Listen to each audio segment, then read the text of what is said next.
এটা হলো Poco M4 Pro। এতে যত নতুন ডিসপ্লে লাগাও না কেন, এতে একটা সমস্যা আসছে। ডিসপ্লেটা খারাপ হয়ে গেছে, যার জন্য নতুন ডিসপ্লে একজন দোকানদার দুবার নিয়ে এসে চেঞ্জ করেছে, কিন্তু সেম কন্ডিশন হচ্ছে। ডিসপ্লে লাগানোর পরে ব্লিঙ্কিং করছে। দেখো একবার কেমন সমস্যাটা আসছে। এটাকে অন করার পরে দেখো এখানে সমস্ত কিছু আসবে, কিন্তু ছবি ক্লিয়ার আসছে না। দেখো ফোনটা যখন চালু হচ্ছে তখনই কিন্তু ডিসপ্লেতে এই রকম আসছে। অনেকবার কম্বো নতুন চেঞ্জ করার পরেও কিন্তু সেম কন্ডিশন হচ্ছে। তো এর বোর্ডে সমস্যা রয়েছে। এই বোর্ডে আগে কিন্তু কাজ করা হয়ে আছে, দেখো দেখালে বুঝতে পারবে। সিপিইউতে আগে কাজ করা রয়েছে। এটা একজন দোকানদার আমার কাছে পাঠিয়েছে, সে 2-3টে ডিসপ্লে নতুন নিয়ে এসে চেক করেছে, কিন্তু সমস্যা একই রয়েছে। তো ডিসপ্লে আমাদের ভালো রয়েছে, কিন্তু বোর্ড থেকে সমস্যা হয়ে আছে। এই যে পাশে সমস্ত কাজ করা রয়েছে। পোকো M4 Pro এর সিপিইউ আর এমএমসি দুটোতে কাজ করা রয়েছে আগে থেকে। এখানে যদি তোমাদেরকে দেখাইছে, দেখো এখানে পুরো সিপিইউতে লাইন গেছে সমস্ত। Poco M4 Pro light section এবং ডিসপ্লের সমস্ত কানেকশান কিন্তু সিপিইউতে রয়েছে। তো আমাদের এই সিপিইউতে কাজ করতে হবে এখন। এইরকম যদি তোমাদের ফোনে কোনো সমস্যা হয়, ডেড ফোন বা লাইট প্রবলেম, স্পিকার প্রবলেম, ডিসপ্লের যে কোনো সমস্যা মোবাইলের হলে আমাদের সাথে যোগাযোগ করতে পারো। আমাদের দোকানের লোকেশন এবং অ্যাড্রেস সমস্ত আমি ভিডিওতে বলে দেবো বা কমেন্ট সেকশানে দিয়ে দেবো, তোমরা আমাদের সাথে যোগাযোগ করতে পারো। তো এটার এখন সিপিইউটাতে কাজ করব। আমাদের দোকান জি প্লট, সীতারামপুর বাজার, হাই স্কুল রোডে রয়েছে, ভগবতী ইলেকট্রিক নামে। সমস্ত অ্যাডভান্স টুলস দিয়ে আমাদের কাজ করা হয়।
তো আমাদের এখন প্রায় কাজটা কমপ্লিট হয়ে গেছে।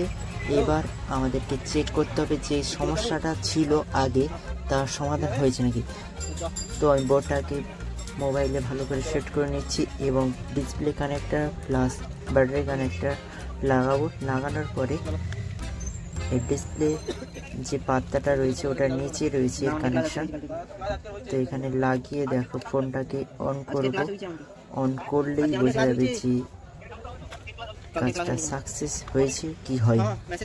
তো তোমরাও আমাদের সাথে যোগাযোগ করতে পারো তোমাদের মোবাইলের যে কোনো সমস্যা বা তোমাদের বাড়িতে যদি এলইডি টিভির কোনো সমস্যা হয়, স্মার্ট বা নন স্মার্ট, তো আমাদের সাথে যোগাযোগ করতে পারো। আমাদের কাছে সমস্ত রকম ইলেকট্রিক এবং ইলেকট্রনিক্স জিনিসপত্র রিপেয়ারিং এবং বিক্রি করা হয়। তো দেখো ফোনটা এখন কিন্তু চালু হচ্ছে, এই চালু হয়ে গেছে প্রপারলি।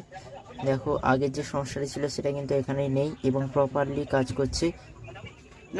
তো ভিডিওটা ভালো লাগলে অবশ্যই একটা লাইক করো এবং আমাদের পাশে থাকো, ফলো করো। তো দোকানটা রয়েছে জি প্লট, সীতারামপুর বাজার, হাই স্কুল রোডে।